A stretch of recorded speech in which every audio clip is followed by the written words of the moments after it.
ஸ்ரீவில்லிபுத்தூர் மடவார் வளாகத்தில் உள்ள அரசு நேரடி நெல் கொள்முதல் நிலையத்தில் போதிய இடவசதிகள் இல்லாததால் மலை போல் டன் கணக்கில் நெல் குவிந்துள்ளதால் பிரச்சினை ஏற்பட்டுள்ளது.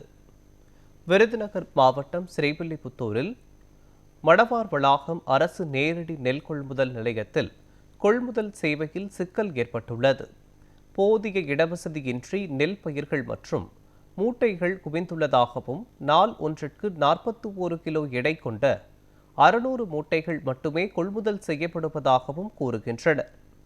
எனவே உடனடியாக மாவட்ட நிர்வாகம் நடவடிக்கை எடுத்து நாள் ஒன்றிற்கு 3000 மூட்டைகள் வரை அரசு கொள்முதல் செய்ய வேண்டும் என விவசாயிகள் கோரிக்கை விடுத்துள்ளனர். எங்களுக்கு அரசு சார்பாக நெல் கொள்முதல் நிலையம் ஒன்று இங்கே ஏற்கனவே அமைக்கப்பட்டு 4 ஆண்டுகளாக செயல்பட்டு இருக்கு. இதில் எங்களுக்கு மட்டுமே 3000 ஏக்கர் அளவுக்கு விவசாயிகளுக்குரிய நெல் கொள்முதல் நிலையம் செஞ்சுக்கிட்டு இருக்காங்க. இதுக்கு இடையில ஏற்கனவே இருந்த 4.5 ஏக்கரில் 2 ஏக்கர் தான் பயன்பாட்டில் இருக்கும்போது இந்த 3000 ஏக்கர் நெல்லை கொண்டு இங்கே கொட்டுவதற்கும் இங்கே அதை எடை போடுறதுக்கும் போதிய வசதி இல்லை.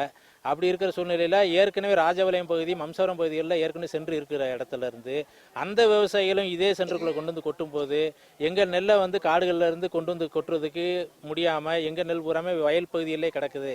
அதனால் என்ன நடக்கு அப்படின்னா, கொள்முதல் நிலையம் முறையாக நடக்கலை. எந்த வசதி கேட்டாலும் அவங்க செஞ்சு தர மாட்டாங்க. நெல்லை கொண்டு வந்து தட்டி கிட்டத்தட்ட 20 நாள் 25 நாள் நாங்கள் காத்து கிடக்க வேண்டியிருக்கு. இதனால் எந்த விவசாய பணிகளையும் அடுத்த கட்டத்துக்கு எங்களால் செயல்பட முடியலை. இது சம்மந்தமாக பல முறை நாங்கள் அதிகாரிகளுக்கு எடுத்து சொல்லியும் அவங்க இது சம்மந்தமாக எந்த நடவடிக்கை எடுக்கலை.